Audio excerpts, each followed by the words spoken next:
नमस्कार साथियों, मैं गिरिराज आप सभी साथियों का एक बार फिर से आपके अपने यूट्यूब चैनल गिरिराज मैथ्स पर स्वागत करता हूं। साथियों, इस चैनल पर आपको ईपीएससी पैट 2023 ईपीएससी पैट 2023 के लिए कुछ ना कुछ वीडियो इम्पोर्टेंट वीडियो डाली जा रही हैं। ठीक है, तो और अभी आर ओ की भी वैकेंसी आई है, उसके लिए भी ये टॉपिक बहुत इंपॉर्टेंट है। आज मैं इस टॉपिक में आपको ज्योग्राफी से संबंधित यानी कि ज्योग्राफी से संबंधित जो चैप्टर है जो आपका पैट में पूछा जाना है वो है पर्वत, पहाड़ियाँ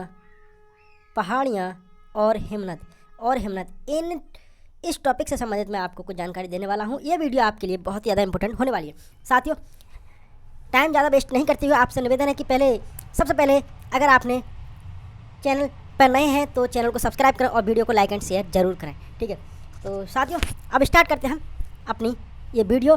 और इस क्लास में आपको देखने को मिलेगा कि भारत का सबसे पहले पर्वत, पहाड़ियाँ और हिमनद तभी समझ में आएंगे जब हमें थोड़ा सा बेस तैयार हो, हमारा बेस पता हो कि क्या क्या होता है इंडिया में। ठीक है, तो थोड़ा स्पीड से पढ़ेंगे इस क्लास को क्योंकि नहीं तो लंबी हो जाएगी। आपको मैं बेसिक से समझाऊंगा।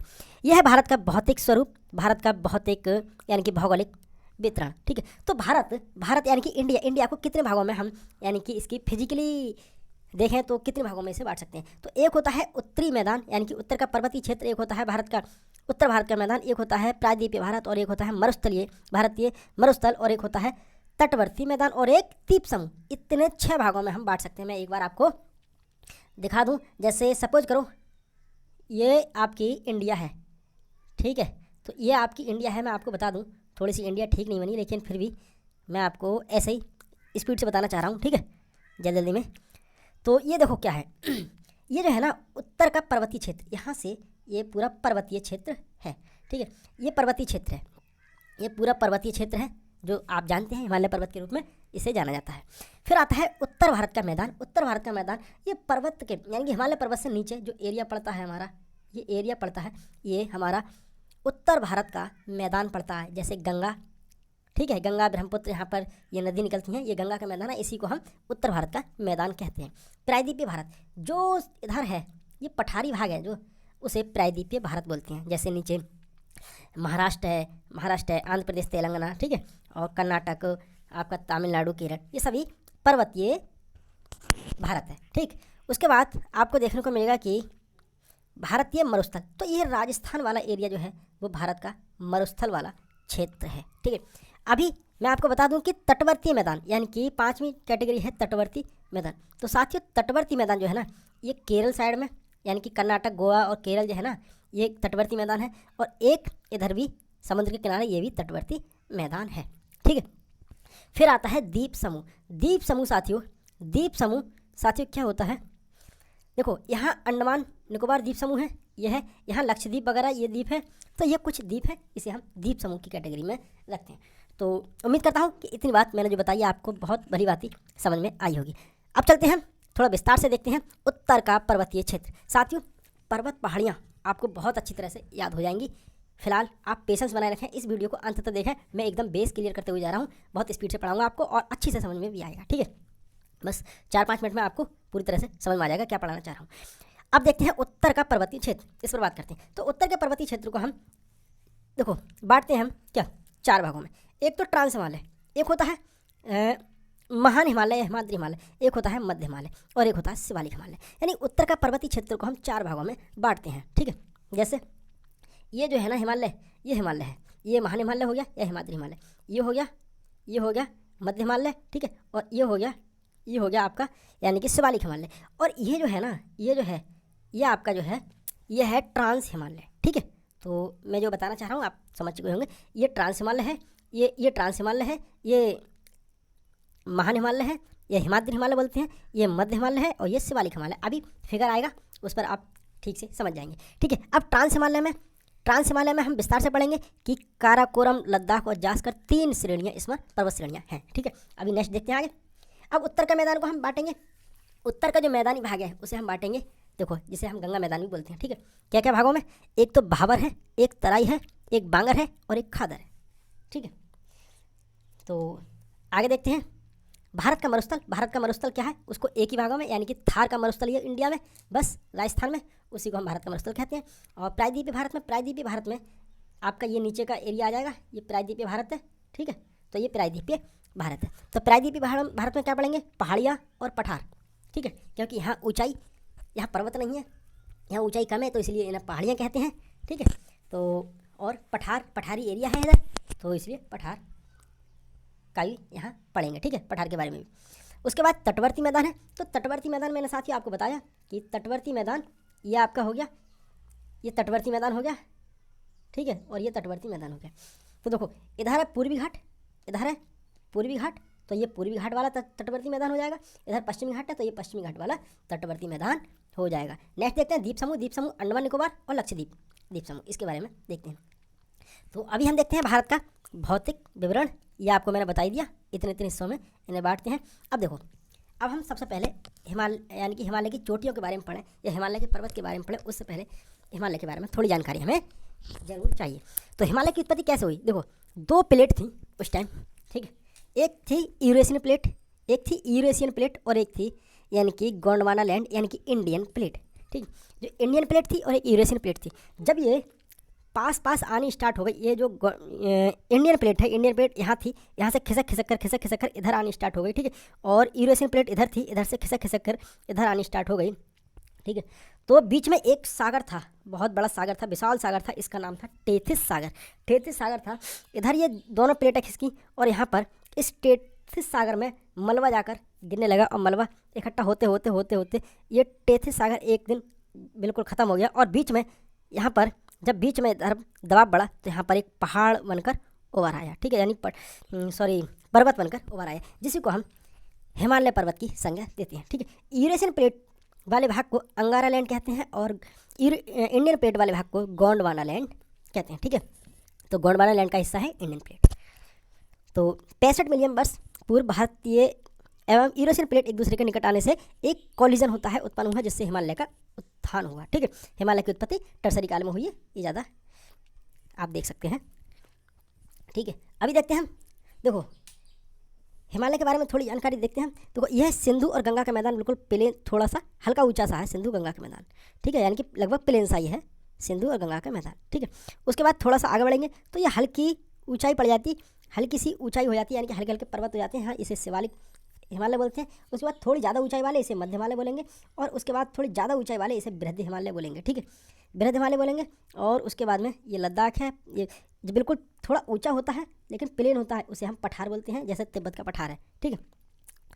और उसके बाद कुलबुल, ठीक है। और ये देखते हैं हिमालय पर्वत श्रृंखला की कुल लंबाई 2500 किलोमीटर लंबाई में फैली हुई है, यानी कि हिमालय पर्वत यहाँ से यहाँ तक, जम्मू कश्मीर से यहाँ अरुणाचल प्रदेश तक 2500 किलोमीटर एरिया में फैला हुआ है। पूर्व में इसकी चौड़ाई 150 किलोमीटर है और जबकि पश्चिम में 500 किलोमीटर चौड़ाई है। आपको एक बात बता दूं मैं, आपको आगे भी देखने को मिलेगा, ये हिमालय है ना, हिमालय इस टाइप से फैला हुआ है, ठीक है, हिमालय इस टाइप से फैला हुआ है। तो देखो यह है जम्मू कश्मीर का एरिया, इधर है अरुणाचल प्रदेश का एरिया, ठीक है। तो इधर जो है ना, इधर पश्चिम में जो चौड़ाई है इसकी वो है 500 किलोमीटर, और जबकि पूरब में इसकी चौड़ाई है, ये सिकुड़ता चला जाता है, इसकी 150 किलोमीटर की चौड़ाई है, समझ रहे होंगे आप।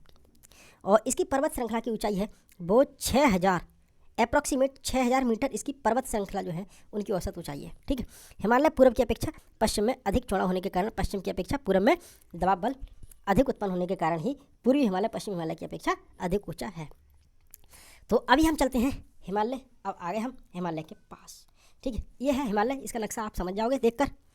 तो साथियों अब मैं आपको डिटेल में बताऊं, देखो बिल्कुल आप पर्वत पहाड़ियाँ सब चीज़ समझ जाएंगे यहीं से।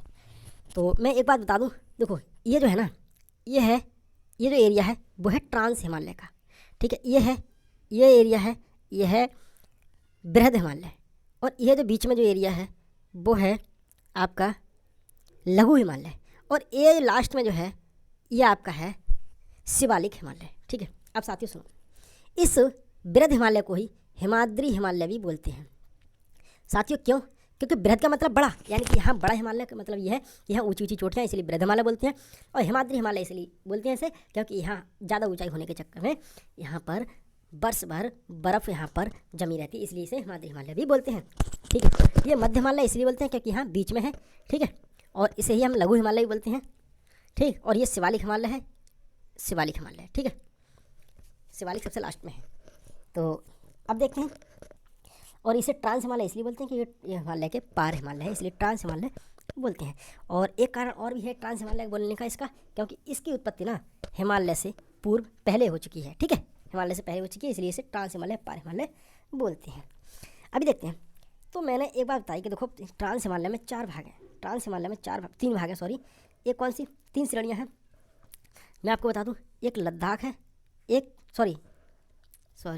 एक काराकोरम है, एक लद्दाख है, और एक है जास्कर श्रेणी। एक तो काराकोरम श्रेणी है, काराकोरम, एक लद्दाख है, और एक है जास्कर श्रेणी। तो ये 3 श्रेणी हैं, काराकोरम, लद्दाख और जास्कर श्रेणी। ये ट्रांस हिमालय का ही भाग है। ठीक है, तो अभी देखते हैं, अब ट्रांस हिमालय में सबसे ऊंची जो पर्वत चोटी है वो केटू गॉडविन अस्टेन है। केटू गॉडविन अस्टेन है, ये भारत की सबसे ऊंची चोटी है। तो भारत की सबसे ऊंची चोटी केटू गॉडविन अस्टेन है, जो कि काराकोरम पर्वत श्रेणी पर है, और काराकोरम पर्वत श्रेणी ट्रांस हिमालय का भाग है। ठीक है, तो ये हो गई। अब इसी काराकोरम श्रेणी पर 4 हिमनद पाए जाते हैं, 4 ग्लेशियर पाए जाते हैं। और वे ग्लेशियर कौन कौन से हैं, तो देखो यहाँ क्रमवाइज आप याद कर सकते हैं। सबसे इस साइड में पाया जाएगा हिस्पर। हिस्पर है जिसकी ये 61 किलोमीटर में फैला हुआ है, इसके 61 किलोमीटर लंबाई में फैला हुआ है। फिर इसके बाद बैफो है, ये 60 किलोमीटर में फैला हुआ है। उसके बाद ये वाली जो हिमनद है वो है बाल्टोरा, ये 58 किलोमीटर में है। और ये सियाचिन है, सियाचिन हिमनद, जो कि 72 किलोमीटर एरिया में फैले हुआ है। ठीक है, तो आप हिमनद को भी याद करते रहें, कौन सा, हिस्पर, बैफो, बाल्टोरा, सियाचिन। उसके बाद में नीचे एक श्रेणी आती है, इसे मैंने आपको बताया कि ये है लद्दाख श्रेणी, बीच वाली। तो लद्दाख श्रेणी में एक पर्वत श्रेणी आती है, चोटी है एक, वो है राकापोसी चोटी। तो ये पूछ सकते हैं आपसे कि राकापोसी चोटी कहाँ पर है, तो ये है लद्दाख श्रेणी में, ट्रांस हिमालय में। ठीक है, फिर सबसे नीचे आती है जास्कर श्रेणी। जास्कर श्रेणी में एक पर्वत है यहाँ पर, वो कौन सा पर्वत है, वो है नंगा पर्वत। नंगा पर्वत जास्कर श्रेणी में है। जास्कर श्रेणी किसका भाग है, ट्रांस हिमालय का भाग है। समझ रहे होंगे आप अच्छी तरह से। ठीक, अब हम आते हैं, ट्रांस हिमालय की बात खत्म हो जाती है। अच्छा, एक बात और बता दूं, यहीं पे मैं आपको बता दूं कि देखो सिंधु नदी यहाँ से निकलती है, सिंधु नदी निकलती है तो यहाँ किस किस श्रेणी के बीच में होकर निकलती है, तो ये जास्कर और लद्दाख श्रेणियों के बीच से होकर निकलती है। ये भी आप यहाँ ध्यान रखें, आगे काम आएगी, नदियाँ पढ़ाएंगे तब। ठीक है, तो अभी देखते हैं हम बृहद हिमालय। बृहद हिमालय के बारे में पढ़ेंगे। तो बृहद हिमालय साथियों ये रहा ऊंचा वाला, ये बृहद हिमालय है। तो बृहद हिमालय में चोटी देखते हैं कौन कौन सी चोटी हैं। तो देखो सबसे पहले इधर से देखते हैं। सबसे पहले ये है, इधर देखो, ये जम्मू कश्मीर हो गया, ये लद्दाख हो गया, ये हिमाचल प्रदेश हो गया, और ये उत्तराखंड हो गया। तो आप ये समझ सकते हैं ये उत्तराखंड है, नेपाल फिर आगे आ जाएगा। ठीक है, सिक्किम आ जाएगा। तो ये सभी चीज़ें आप देखें ध्यान से। तो सबसे पहले एक चोटी आती है कामेत। कामेत चोटी आती है सबसे पहले, कामेत चोटी है। कामेत ये हिमालय की एक चोटी है कामेत। उसके बाद नंदा देवी चोटी आती है, ये धौलागिरी आती है, अन्नपूर्णा आती है, मंसालू आती है। फिर माउंट एवरेस्ट आती है, जो कि माउंट एवरेस्ट कहाँ पे है, माउंट एवरेस्ट है नेपाल में। तो ये नेपाल का ही भाग तो है। ठीक है, ये नेपाल ही तो है। तो ये आगे माउंट एवरेस्ट आती है, मंसालू के बाद माउंट एवरेस्ट, फिर मंकालू, फिर कंचनजंगा। ये सिक्किम वाला भाग आ गया, सही है। तो नेपाल और भारत सिक्किम की सीमा पर है कंचनजंगा। ठीक है, तो ये आ गया। माउंट एवरेस्ट की जो ऊंचाई है, सबसे ऊंची चोटी है, वो 8,848.86 मीटर इसकी ऊंचाई है। ठीक है, तो ये हमारी चोटी हो गई। आप याद रख सकते हैं कौन कौन सी हैं। बृहद हिमालय में चोटी हैं कामेत, नंदा देवी, धौलागिरी, अन्नपूर्णा, मंसालू और माउंट एवरेस्ट, मंकालू, कंचनजंगा। और यहाँ पर एक चोटी आती है नामचा बरवा पर्वत। ठीक है, नामचा बरवा चोटी है, नामचा बरवा पर्वत, और ये हिमालय की चोटी है, और ये है अरुणाचल प्रदेश में। ठीक है, फिर इधर देखते हैं साथियों, यह देखो यहाँ एक और भी चोटी है कुछ। जब यह हिमालय इधर घूम जाता है तो यह ऐसे घूमता है, सही है। अरुणाचल प्रदेश में ये जाता है आपका म्यांमार में भी जाता है। ठीक है, तो अरुणाचल प्रदेश में होते हुए ये नीचे को मुड़ जाता है, म्यांमार में चला जाता है। तो यहाँ पर म्यांमार में चला जाता है। म्यांमार में इस हिमालय पर्वत को ही अराकान पर्वत के नाम से जानते हैं, और ये अराकान पर्वत मतलब म्यांमार में कहलाता है। और नीचे ये और आता है नीचे, तो यहाँ ये जो अंडमान निकोबार है, अंडमान निकोबार भी हिमालय पर्वत का ही अवशेष है, हिमालय पर्वत का ही भाग है जो कुछ कुछ डूब गया है समुद्र में, ठीक है। तो अरुणाचल प्रदेश, सॉरी, अंडमान निकोबार हिमाचल प्रदेश का ही भाग है, ठीक है, अराकान पर्वत से अलग हो जाता है। तो यहाँ देखते हैं, ये भी हिमालय की चोटियाँ हैं। तो अरुणाचल प्रदेश में चोटी है पटकाई बूम चोटी अरुणाचल प्रदेश में है, पटकाई बूम पहाड़ी अरुणाचल प्रदेश में है, ठीक है, पहाड़ी।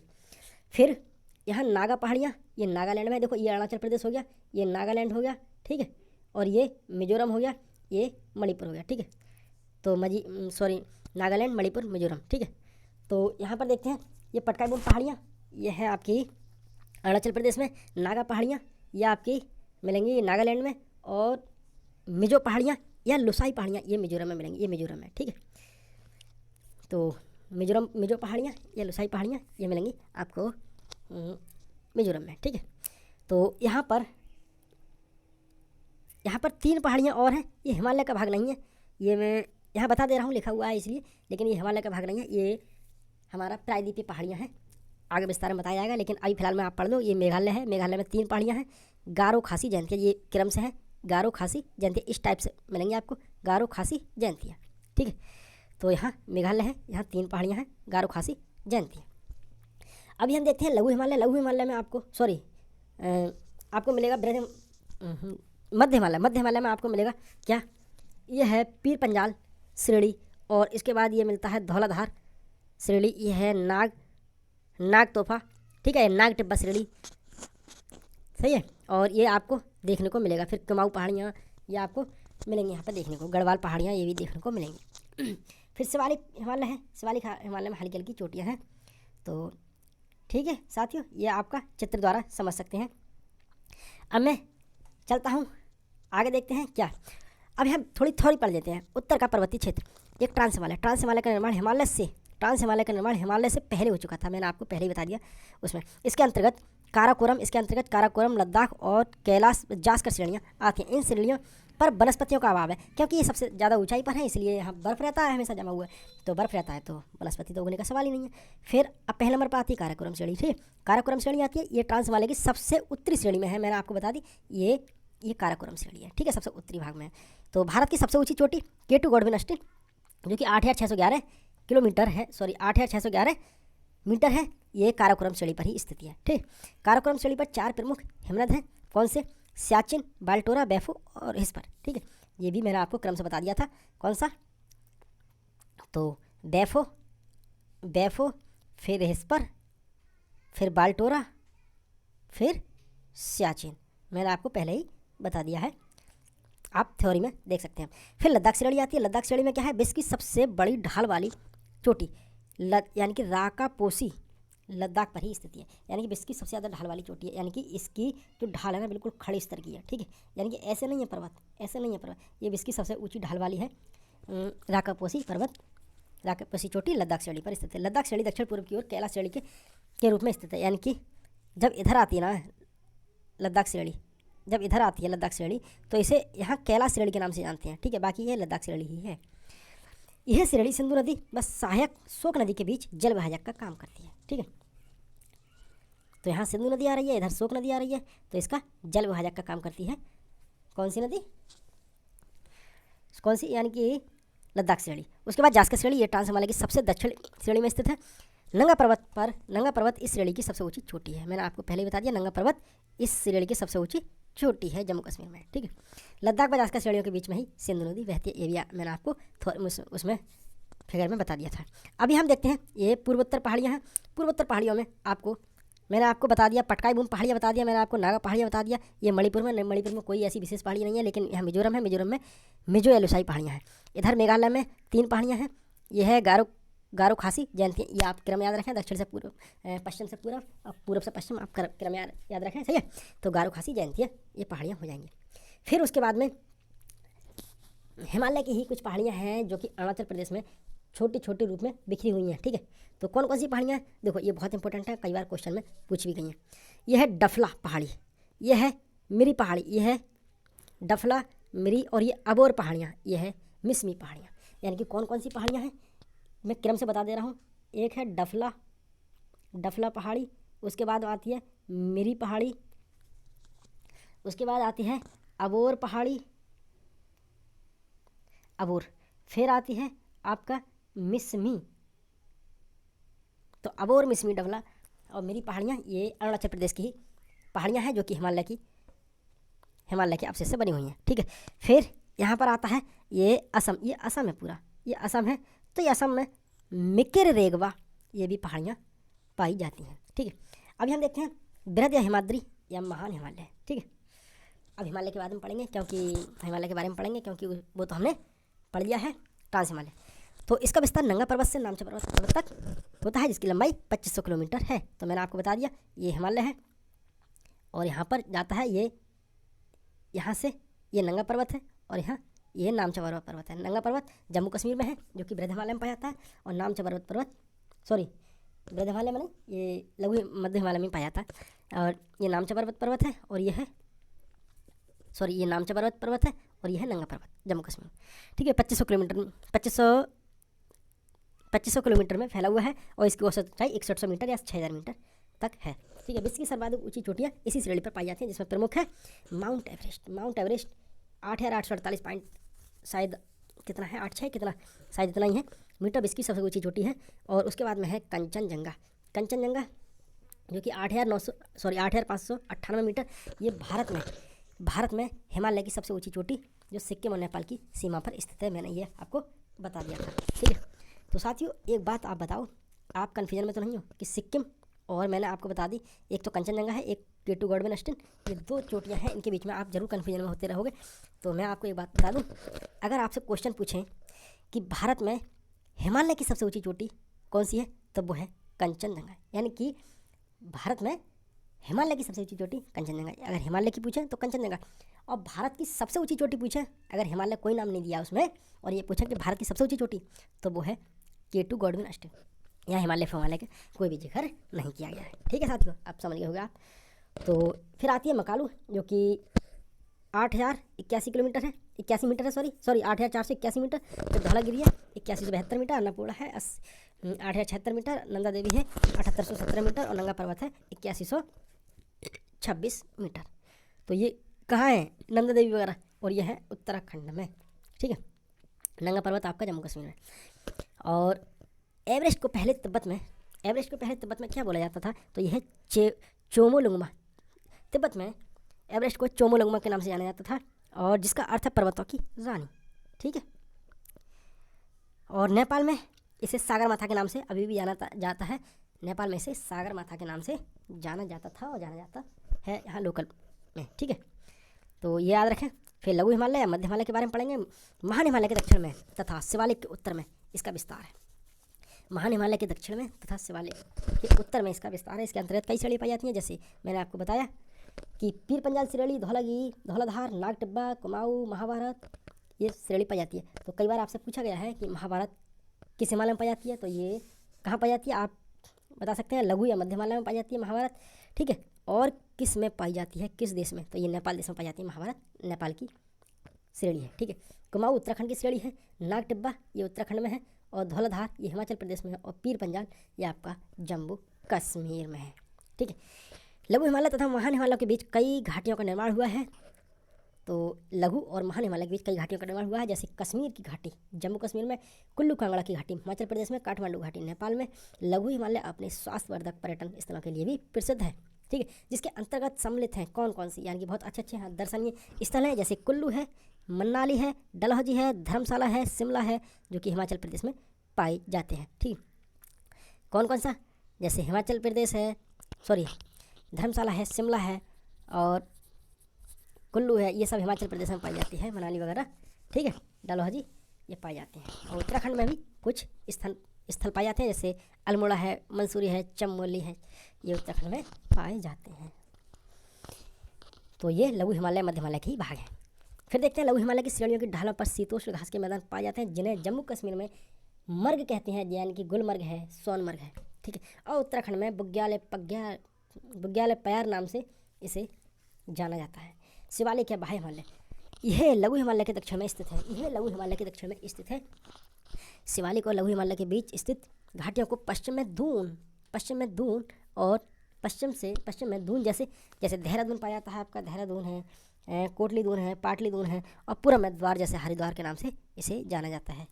तो शिवालिक को जम्मू कश्मीर में कश्मीर पहाड़ियाँ तथा अरुणाचल प्रदेश में डफला मिरी अबोर मिसमी की पहाड़ियों के नाम से भी जाना जाता है। मैंने आपको ये पहले ही बता दिया है।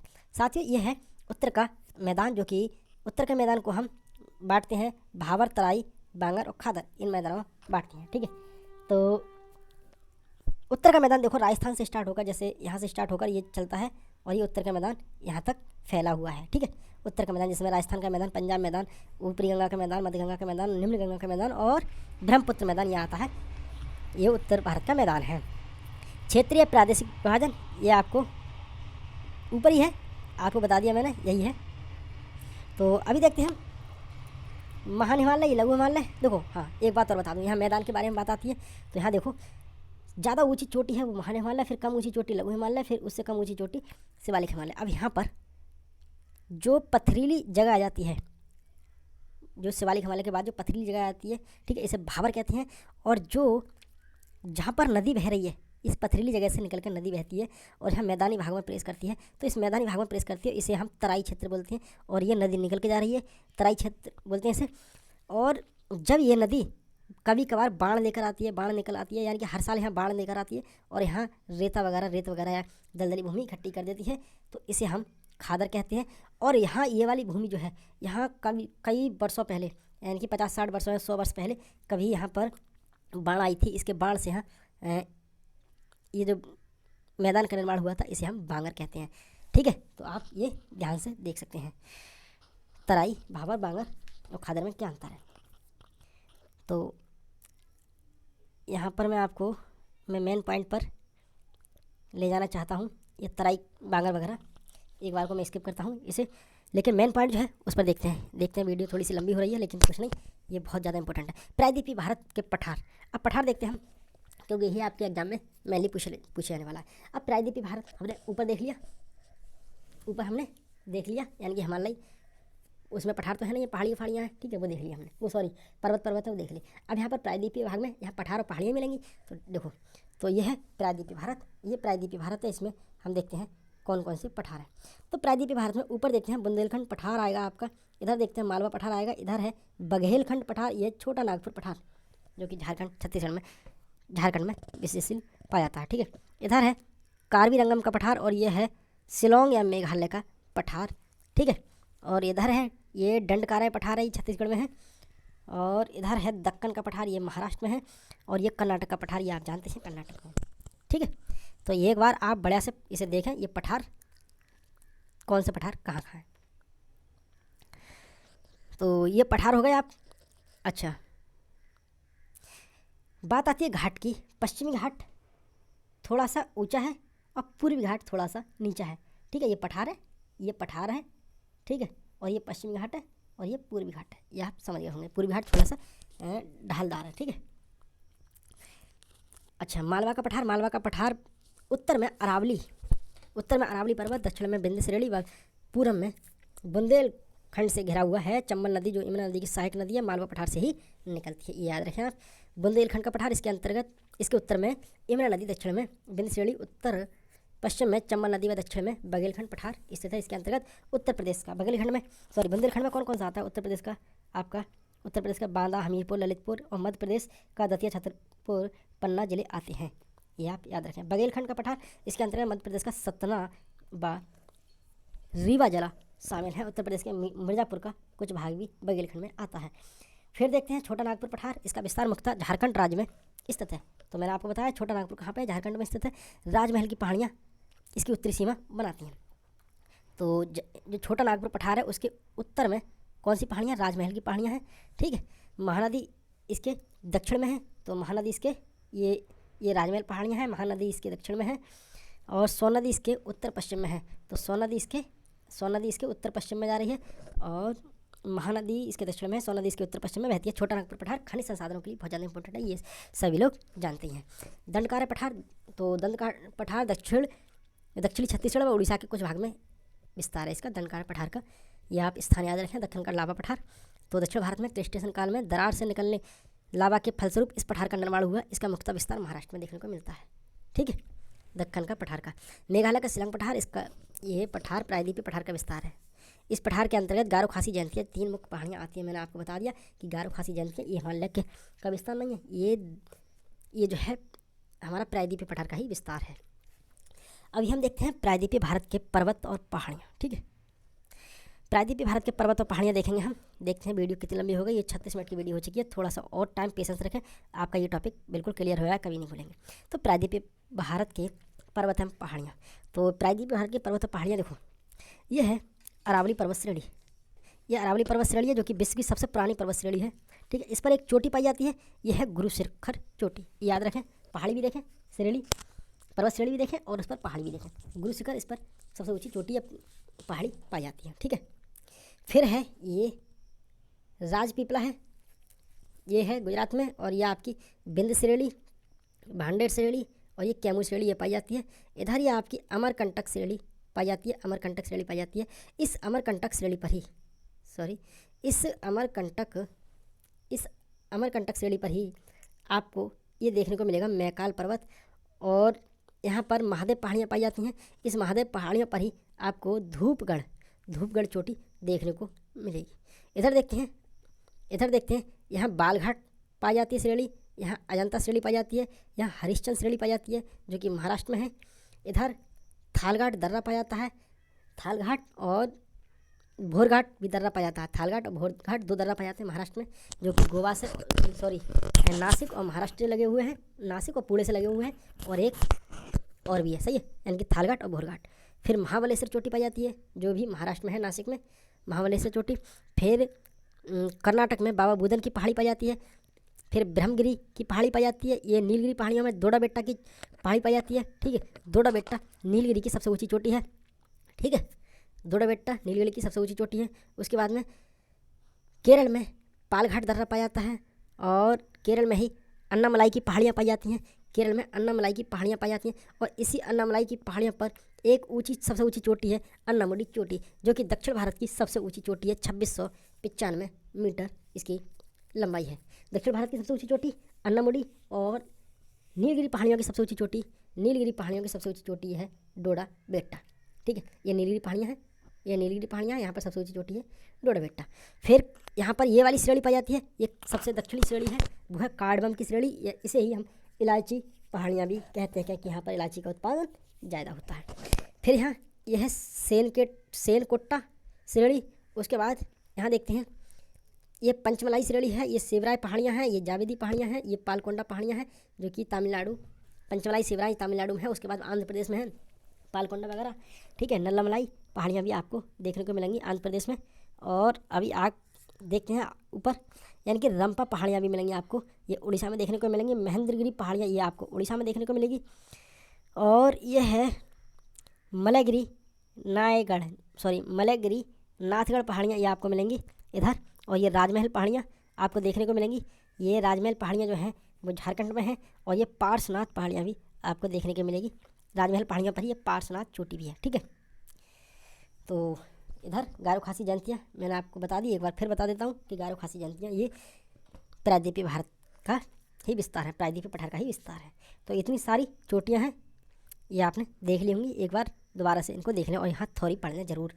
अरावली पर्वत ये पालनपुर गुजरात से दिल्ली तक फैली है। ये क्वेश्चन कई बार आ चुका है कि अरावली पर्वत कहाँ से कहाँ तक है, तो ये पालनपुर गुजरात से दिल्ली तक फैली हुई है अरावली पर्वत। ये इसकी कुल लंबाई 800 किलोमीटर है।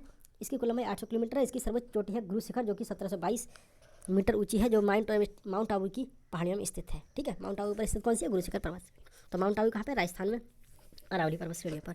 दिल्ली के समीप इसे दिल्ली रिज के नाम से जाना जाता है। जैनियों का प्रसिद्ध धर्म स्थल दिलवाड़ा का जैन मंदिर ये माउंट आबू पर स्थित है। ये भी आप याद रखें, बहुत इंपॉर्टेंट क्वेश्चन है। बिंद श्रेणी, इसके अंतर्गत तीन पहाड़ियाँ, बिंद श्रेणियों के अंतर्गत 3 पहाड़ियाँ, बिंद पहाड़ियाँ, भांडर पहाड़ियाँ और ये कैमूर पहाड़ियाँ हैं। ये मैंने आपको दिखा दिया है कि 3 श्रेणी है बिंद श्रेणी के अंतर्गत, ये बिंद श्रेणी है, 3 श्रेणियाँ हैं, बिंद पहाड़ियाँ, भांडर पहाड़ियाँ और कैमूर पहाड़ियाँ। ये आपको मैंने बता दिया है पहले ही और याद करने में भी आसानी होगी। सतपुड़ा पहाड़ियाँ ये ब्लॉक पर्वत का उदाहरण है। इसके उत्तर में नर्मदा पहाड़ी, इसके उत्तर में नर्मदा तथा नर्मदा व दक्षिण में ताप्ती नदी बहती है इस श्रेणी के अंतर्गत। अब ताप्ती नदी बहती है तो बीच में क्या है? बीच में है सतपुड़ा श्रेणी, ठीक है। तो इसीलिए जब दो नदियों के बीच में कोई एक पहाड़ी आ जाती है तो उसे हम ब्लॉक पर्वत कहते हैं, ठीक है। ब्लॉक का मतलब बंद पर्वत, बंद पर्वत इधर भी नदी और इधर भी नदी, तो बीच में क्या आ गया ब्लॉक पर्वत, ठीक है। सतपुड़ा पहाड़ी ब्लॉक पर्वत के बीच में, ठीक है, ब्लॉक पर्वत कहलाता है। तो इस श्रेणी के अंदर 3 पहाड़ियाँ राजपीपला, महादेव, मैकाल श्रेणी आती है।